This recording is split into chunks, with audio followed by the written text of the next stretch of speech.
والصلاة والسلام على سيد أنبيائه وسند أوليائه وعلى آله وأحبابه المعارضين لأعدائه. أما بعد فأعوذ بالله من الشيطان الرجيم. بسم الله الرحمن الرحيم.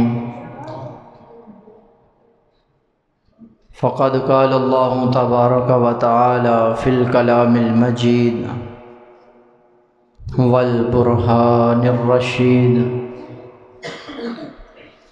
إن الله وملائكته يصلون على النبي يا أيها الذين آمنوا صلوا عليه وسلموا تسليما. الصلاة والسلام عليك يا سيدي يا رسول الله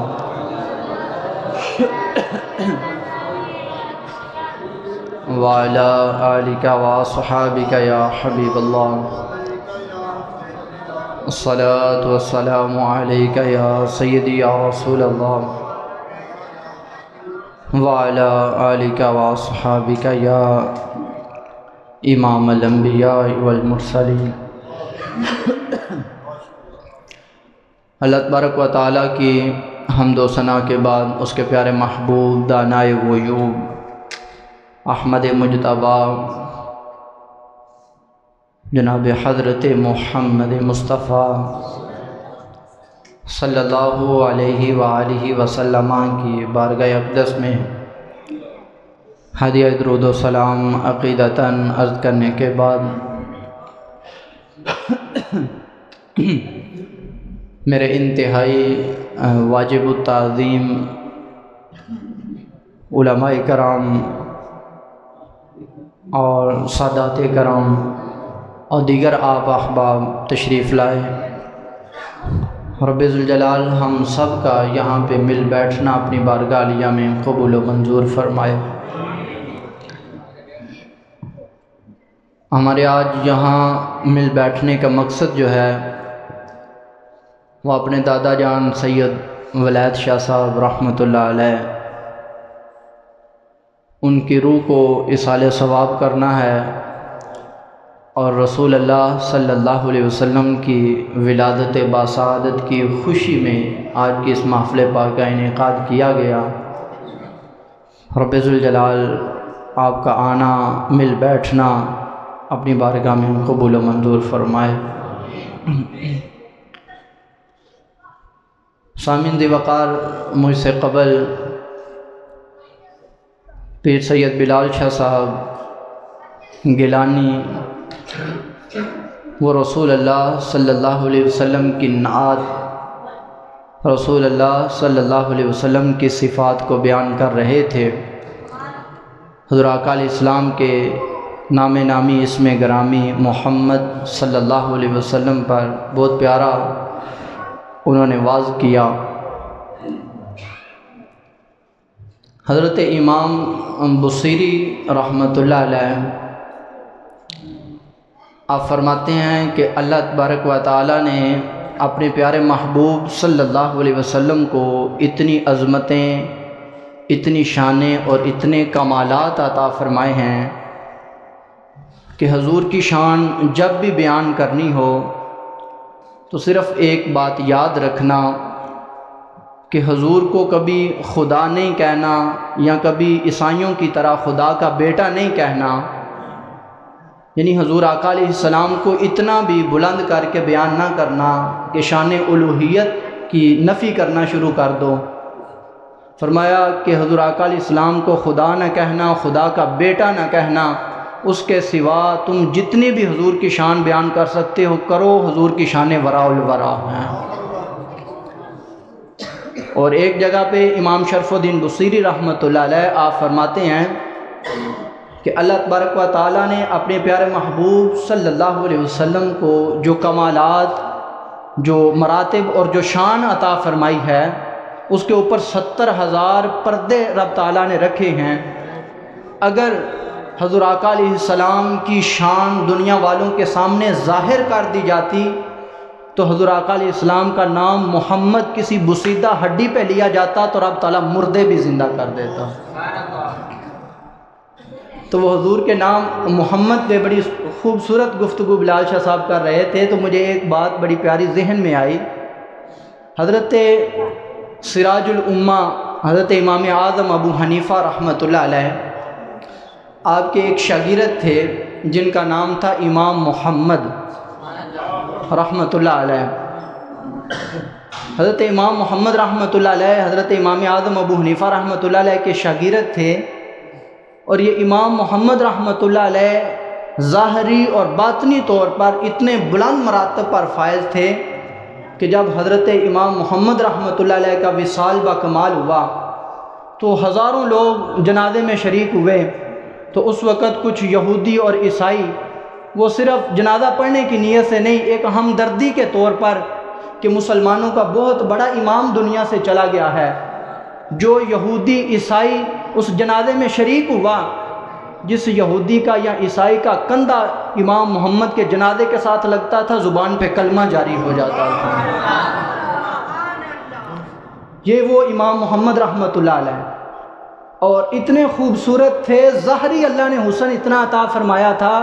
کہ غیر مسلم جب چہرہ دیکھتے تھے تو کلمہ پڑھ کے مصطفیٰ کے غلام بن جاتے تھے۔ ایک مرتبہ امام محمد رحمۃ اللہ علیہ خوبصورت دستار سر پہ سجائی ہوئی ہے، خوبصورت لباس پوشاک پہنی ہوئی ہے، سواری کے اوپر سوار تھے تو یہودیوں کی ایک بستی کے پاس سے گزرے۔ یہودیوں کی بستی کے پاس سے گزر رہے تھے تو یہودی صفیں بنا کے کھڑے ہو گئے، اپنے گھروں سے باہر نکل آئے حسن دیکھنے کے لیے۔ لوگوں سے پوچھنے لگے یہ شخص کون ہے؟ مسلمانوں نے بتایا یہ محمد ہیں۔ تو وہ یہودی آگے سے سوال کرنے لگے ہوا نبی کہ جو مسلمانوں کا نبی محمد ہے یہ وہ ہیں؟ کہا نہیں، یہ تو اس نبی کے قدموں کی خاک بھی نہیں ہے، یہ تو غلام ہے اس نبی کا۔ تو وہ یہودی پکار اٹھے، کہنے لگے جنہاں دا چھوٹا محمد ایڈا سونا ہے، وڈا محمد کڈا سونا ہوگا۔ اللہ ذوق سلامت رکھے، آپ اسی طرح نعرے لگاتے رہے نا تو میں تو سکندر کی طرح خالی ہاتھ ہی چلا جاؤں گا۔ میرے پاس صرف 10 سے 15 منٹ ہے، میں فروخ شاہ صاحب کا انتظار کر رہا ہوں، انشاءاللہ جیسے ہی وہ آگے میں چھوڑ دوں گا۔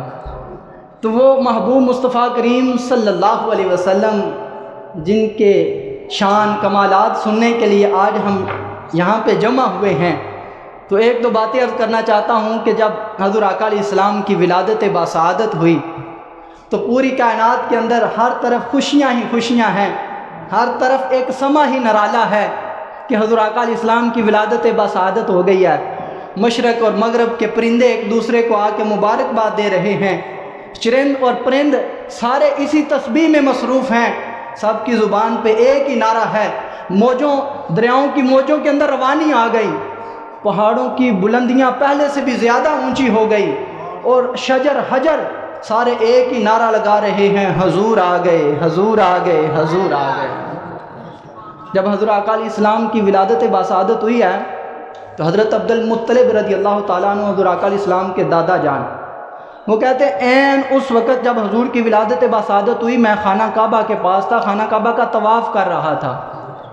وہ کہتے ہیں جب میں دیکھتا ہوں کہ اچانک خانہ کعبہ، اللہ پاک آپ سب کو اس جگہ پہ لے جائے، خانہ کعبہ اس کے بالکل ساتھ صفا مروہ پہاڑیاں ہیں جہاں پہ سعی کرتے ہیں، اور اس سے تھوڑا سا آپ باہر ذرا نکل جائیں تو سامنے وہ دنیا کا سب سے افضل اور بہترین خطہ ہے جہاں میرے نبی علیہ السلام کی ولادت باسعادت ہوئی تھی، وہ جگہ وہاں پہ کھڑے ہو کے نظر آتی ہے۔ تو حضرت عبد المطلب رضی اللہ تعالیٰ عنہ آپ فرماتے ہیں کہ میں اس وقت خانہ کعبہ کا طواف کر رہا تھا تو میں نے دیکھا کہ اچانک خانہ کعبہ جو ہے وہ میرے بیٹے عبداللہ کے گھر کی طرف جھک رہا ہے، سیدہ آمنہ کے گھر کی طرف جھک رہا ہے، وہ جن کے سجدے کو محراب کعبہ جھکی۔ آپ فرماتے ہیں میں دیکھتا ہوں کہ خانہ کعبہ ادھر جھک گیا، میرے دل میں یہ خیال آیا شاید کوئی زلزلہ آ گیا ہے، شاید کوئی لرزہ برپا ہوا ہے۔ آپ فرماتے ہیں جب میں گھر گیا مجھے جا کے پتہ چلا کہ آمنہ کے لال اس دنیا میں تشریف لے آئے ہیں۔ آپ فرماتے ہیں مجھے تب پتہ چلا کہ خانہ کعبہ میرے گھر کی طرف کیوں جھک رہا تھا۔ حضور آقا علیہ السلام کی ولادت باسعادت پہ کائنات کا ذرہ ذرہ خوشی منا رہا تھا۔ اور جب حضور آقا علیہ السلام کی ولادت باسعادت ہوئی ہے، حضور کی ولادت سے پہلے ہر طرف قحط سالی تھی، لوگ بھوک اور پیاس کی وجہ سے مر رہے تھے، اور عرب کا ایک قبیلہ بنو سعد بن بکر بن حوازن، وہ مشہور قبیلہ جس قبیلے کے رہنے والی سیدہ حلیمہ سعدیہ رضی اللہ تعالی عنہا ہیں۔ سیدہ حلیمہ سعدیہ آپ نے اپنے شوہر نامدار حضرت حارث بن عبد العزیٰ ان کے ساتھ یہ مشورہ کیا کہ قحط سالی ہے، بھوک اور پیاس ہے، تو چلو ہم بھی شہر مکہ کی طرف چلتے ہیں، پتہ چلا ہے کہ وہاں اللہ نے لوگوں کو بیٹے عطا کیے ہیں، ہو سکتا ہے ہمیں بھی کوئی بچہ مل جائے، ہم اس کی پرورش کریں، اس کی دیکھ بھال کریں، تو ہمیں اس پہ کوئی اجرت ملے گی اور کچھ دن آسانی کے ساتھ زندگی کے گزر جائیں گے۔ یہ نیت لے کر سیدہ حلیمہ اپنے خامند کو ساتھ لیا اور شہر مکہ کی طرف سفر شروع ہو گیا۔ آپ نے علماء سے متعدد بار سنا ہے کہ ایک لاغر کمزور سی نحیف ایک سواری، سیدہ حلیمہ اس کے اوپر سوار ہے، بار بار وہ سواری پیچھے رہ جاتی ہے۔ الغرض جب سیدہ حلیمہ سعدیہ اب مکہ المکرمہ میں پہنچ گئی، اب جو دائی بھی آتی ہے، وہ دائیاں آئیں، انہوں نے امراء کے بچے، اہل ثروت کے جو بچے تھے انہوں نے اٹھا لیے، ان کو پتہ تھا کہ ان سے مال و دولت ذرا اچھا مل جائے گا، لیکن رسول اللہ صلی اللہ علیہ وسلم کو اٹھانا کسی نے پسند نہ کیا۔ میں کہتا ہوں ان دائیوں کی کیا حیثیت ہے کہ وہ میرے نبی کو اٹھانا پسند نہ کرتے، میرے نبی نے ہی ان کو قبول نہیں فرمایا، میرے نبی نے ان کو قبول ہی نہیں فرمایا۔ اور حضرت عبد المطلب رضی اللہ تعالی عنہ آپ فرماتے ہیں میں بڑا پریشان تھا اس بات پہ کہ دائیاں آتی ہیں، جب ان کو پتہ چلتا ہے کہ باپ کا سایہ سر پہ نہیں ہے تو در یتیم سمجھ کے چھوڑ کے چلی جاتی ہیں۔ حضرت عبد المطلب فرماتے ہیں میں اسی کشمکش میں تھا، اچانک ہاتف غیب سے میں نے ایک آواز سنی، کوئی آواز دینے والا آواز دیتا ہے، ان ابن آمینۃ الامینہ محمدن صلی اللہ علیہ وسلم خیر الانام و خیرۃ الاخیار ما ان لہ غیر الحلیمۃ مرضعا مامونۃ من کل عیب و فاحش، مامونۃ من کل عیب فاحش ونقیۃ الاسواب والاوزار۔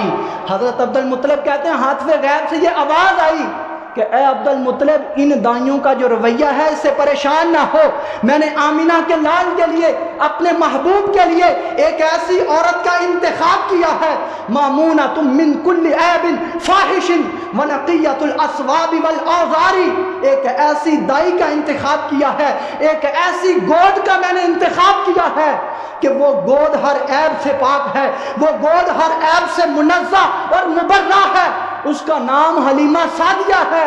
جب وہ تیرے پاس آئے تو یہ آمنہ کا لال اس کی جھولی میں ڈال دینا۔ حضرت عبد المطلب کہتے ہیں جب میں نے یہ آواز سنی ہاتف غیب سے تو میرے دل پہ جو بوجھ تھا وہ پریشانی جاتی رہی، مجھے تسلی ہو گئی۔ آپ فرماتے ہیں کہ تھوڑی دیر گزری کہ ایک بڑھیا لاغر سی سواری لے کر وہ میرے دروازے کی طرف آ رہی ہیں۔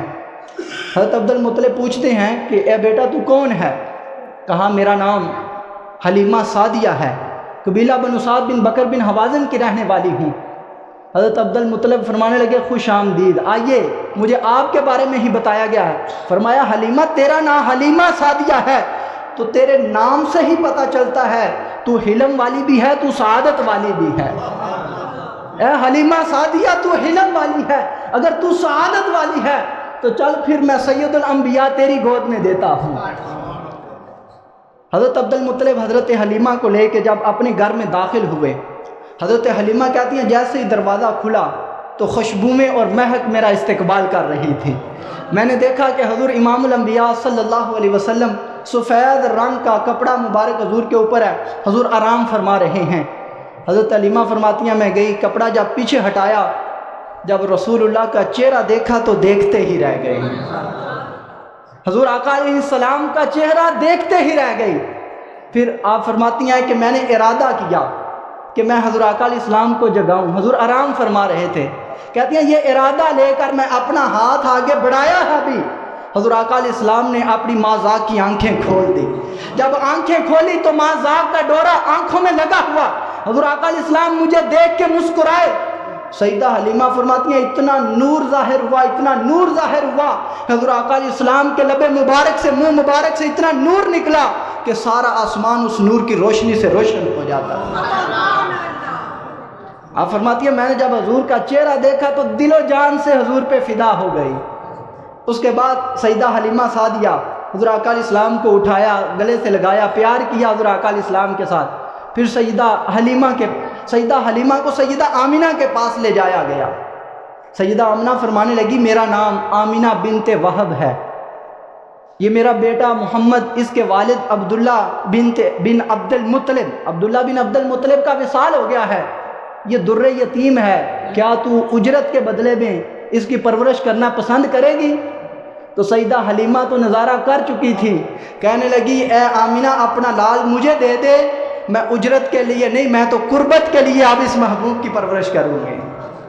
مجھے اب اجرت نہیں، اب تو مجھے قربت چاہیے۔ سیدہ حلیمہ سعدیہ نے جب حضور آقا علیہ السلام کو اٹھایا، حضور آقا علیہ السلام کو لے کر حضرت حلیمہ سعدیہ آئیں، اللہ کا شکر ادا کرنے کے لیے خانہ کعبہ کے پاس آ گئی۔ خانہ کعبہ کے پاس آئی اس نیت سے کہ آ کے خانہ کعبہ کا طواف کرتی ہوں، اللہ کا شکر ادا کرتی ہوں۔ حضرت حلیمہ فرماتی ہیں جیسے ہی میں حضور امام الانبیاء صلی اللہ علیہ وسلم کو لے کر خانہ کعبہ میں داخل ہوئی تو حبل بت، ان کا بہت بڑا جو خانہ کعبہ کی دیوار کے ساتھ انہوں نے لگایا ہوا تھا، نصب کیا ہوا تھا، اور 360 بت جیسے ہی حضور آقا علیہ السلام خانہ کعبہ کے سین میں داخل ہوئے کے لیے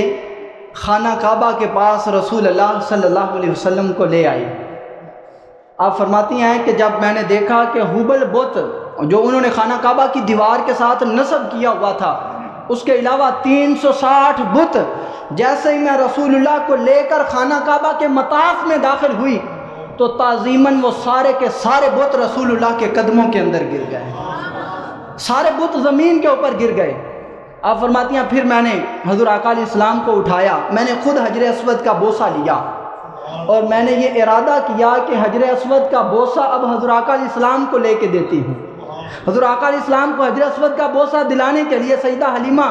آپ فرماتی ہیں لیقبلہ صلی اللہ علیہ وسلم الی حجر الاسود، جب رسول اللہ صلی اللہ علیہ وسلم کو حجر اسود کے قریب کیا، قاضی ثناء اللہ پانی پتی رحمۃ اللہ علیہ تفسیر مدری جلد نمبر 6 کے اندر صفحہ نمبر 528 کے اوپر انہوں نے لکھا ہے، وہ کہتے ہیں سیدہ حلیمہ فرماتی ہیں جب میں نے آمینہ کے لال کو حجر اسود کے سامنے کیا، خرج الحجر الاسود من مکانہ حتی التصق بوجہ محمد صلی اللہ علیہ وسلم۔ آپ فرماتی ہیں قاضی ثناء اللہ پانی پتی رحمۃ اللہ علیہ فرماتے ہیں کہ سیدہ حلیمہ نے جب حضور کو اٹھا کے حجر اسود کے سامنے کیا تو حجر اسود نے خانہ کعبہ کی دیوار کو چھوڑ کے میرے مصطفیٰ کے چہرے کے ساتھ چمٹ گیا، حتی التصق بوجہ محمد صلی اللہ علیہ وسلم۔ حجر اسود نے باہر نکل کر خود رسول اللہ صلی اللہ علیہ وسلم کے لبوں کا، حضور کے رخساروں کا بوسہ لے لیا۔ تو یقیناً حضور آقا علیہ السلام بھی فرماتے ہوں گے اے حجر اسود مجھے معلوم ہے تجھے میرے آنے کی خوشی ہے، لیکن اے حجر اسود اب بار نہ نکلا کر، ایک وقت آئے گا میں خود تیرے بوسے لینے کے لیے آ جایا کروں گا۔ پھر وہ وقت بھی آیا کہ جب حضور امام الانبیاء صلی اللہ علیہ وسلم نے خود بوسے لیے۔ حضرت عمر فاروق رضی اللہ تعالی عنہ آپ ایک دفعہ حجر اسود کا بوسہ لے رہے تھے تو آپ کہنے لگے حجر اسود تجھے معلوم ہے کہ تو ایک پتھر ہے، نہ تو نفع دے سکتا ہے نہ تو نقصان دے سکتا ہے، میں صرف اور صرف تیرا بوسہ اس لیے لے رہا ہوں کہ آمینہ کے لال تیرے بوسے لیتے رہے، فرمایا تجھے اس لیے بوسہ دے رہا ہوں۔ جب یہ بات ہوئی تو حضرت علی شیر خدا کرم اللہ وجہ الکریم آپ پیچھے کھڑے تھے، فرمایا عمر یہ بات نہ کروں کہ حجر اسود ایک پتھر ہے، نہ کوئی فائدہ دیتا ہے نہ یہ نقصان دیتا ہے، اے عمر یہ کوئی عام پتھروں کی طرح نہیں ہے، بلکہ میں نے رسول اللہ سے سنا ہے کہ یہ حجر اسود کا قیامت والے دن رب تعالیٰ اسے آنکھیں بھی عطا فرمائے گا، رب تعالیٰ اسے زبان بھی عطا فرمائے گا، یہ حجر اسود مومنوں کے بھی حق میں گواہی دے گا، منافقوں کے حق میں بھی گواہی دے گا۔ جو بندہ صدق نیت کے ساتھ خلوص نیت لے کر آیا، جس نے حجر اسود کا بوسہ دیا، کل قیامت والے دن اس کی سفارش کر کے اسے اپنے ساتھ جنت میں لے جائے گا۔ اور حجر اسود جو ہے یہ منافقوں کے حق میں بھی گواہی دے گا، کہے گا یا اللہ یہ لوگ تو صرف ریاکاری کے لیے آئے، لوگوں کو دکھانے کے لیے آئے تھے کہ بھئی میں حاجی بن گیا ہوں، میں دیکھو خانہ کعبہ کی پہلی جاتے خانہ کعبہ کی طرف کمر کر کے جناب تصویر لی، سیلفی لے کے جناب بھیج دی کہ میں نے عمرہ کر لیا اب. کچھ اس نیت سے بھی آئے تھے لوگوں کو دکھانے کے لیے. تو کل قیامت والے دن حجر اسود ان کی بھی شکایت کرے گا کہ اس خلوص نیت کون لے کے آیا تھا, ریاکاری کی وجہ سے کون آیا تھا. یارو ذرا غور تو کرو, وہ پتھر ہے. یہ جو ریاکاری ہوتی ہے, دل کی نیت ہوتی ہے, صدق نیت جو ہوتی ہے, اس کا تعلق دل کے ساتھ ہوتا ہے. اس کا تعلق دل کے ساتھ ہوتا ہے. اگر میرے ساتھ آپ کے ساتھ کوئی بندہ طواف کر رہا ہے, ہمیں کیا پتا ہے کہ یہ بندہ کون سی نیت لے کے آیا ہے, لیکن خدا کی قسم ہے جس پتھر کو میرے نبی نے بوسہ دیا ہے وہ پتھر دلوں کی باتیں بھی جانتا ہے, یہ مومن ہے یہ منافق ہے. اس پتھر کو بھی پتا ہے یہ مومن ہے یہ منافق ہے, یہ اچھی نیت لے کے آیا یہ بری نیت لے کے آیا ہے, کیونکہ اس پتھر کی نسبت میرے نبی کے ساتھ ہو گئی. یہاں پہ نسبت کی ایک چھوٹی سی بات کر کے صرف میں اپنی بات کو ختم کرتا ہوں. اللہ کے پیغمبر حضرت موسیٰ کلیم علیہ السلام آپ جب اپنے لشکر کو لے کر نکلے رات کی تاریکی میں, تو فرعون 6 لاکھ کا لشکر جرار لے کر حضرت موسیٰ علیہ السلام کے پیچھے لگ گیا, ان کا تعاقب کرنے لگا. وہ سامنے جا کے آپ نے سنا ہے کہ سامنے دریا آ گیا, اب پیچھے وہ اتنا بڑا لشکر 6 لاکھ کا لشکر وہ پیچھے چڑھا ہوا ہے. موسیٰ علیہ السلام کی قوم عرض کرتی ہے اللہ کے پیغمبر اب مارے گے, آگے دریا ہے آگے جائیں تب بھی مریں, پیچھے جو ہے فرعون کا لشکر ہے اب کہاں جائیں. اللہ کے پیغمبر نے فرمایا پریشان نہ ہو, ابھی میں تمہارے اندر موجود ہوں, ابھی اللہ کا نبی تمہارے اندر موجود ہے. فرمایا پریشان نہ ہو. اللہ کے پیغمبر نے ہاتھ اٹھا لیے, عرض کی یا اللہ فرعون کا لشکر پیچھے چڑھ آیا ہے, آگے دریا ہے راستہ دے دے, دریا سے راستہ دے دے. اللہ تعالیٰ نے کیا ارشاد فرمایا, فرمایا موسیٰ اپنا عصا مارو اس دریا پہ, اے موسیٰ اپنا عصا مارو دریا پہ. اب ایمانداری سے بتائیں موسیٰ علیہ السلام دعا کر رہے ہیں, موسیٰ علیہ السلام کی زبان زیادہ برکت والی ہے یا وہ بے جان لکڑی زیادہ برکت والی ہے؟ یقیناً موسیٰ علیہ السلام کی زبان زیادہ برکت والی ہے. اگر اللہ کا نبی دعا کرتا تو اللہ تب بھی دریا کے اندر راستے بنا دیتا, لیکن اللہ نے فرمایا موسیٰ تیری زبان تو بڑی برکت والی ہے, تیری زبان تو وہ ہے جس نے میرے ساتھ کلام کیا ہے, تیری تو شان ہی ورا الورا ہے. میں قیامت تک کے لوگوں کو بتانا چاہتا ہوں کہ اگر بے جان چیز کی نسبت بھی میرے پاک نبیوں کے ساتھ ہو جائے, بے جان چیز کی نسبت بھی میرے پاک بندوں کے ساتھ ہو جائے, تو وہ بھی دریاؤں کا رخ موڑ کے رکھ دیتی ہیں. رب ذوالجلال کی بارگاہ میں دعا ہے رب تعالیٰ ہماری حاضری قبول فرمائے. وآخر دعوانا الحمد.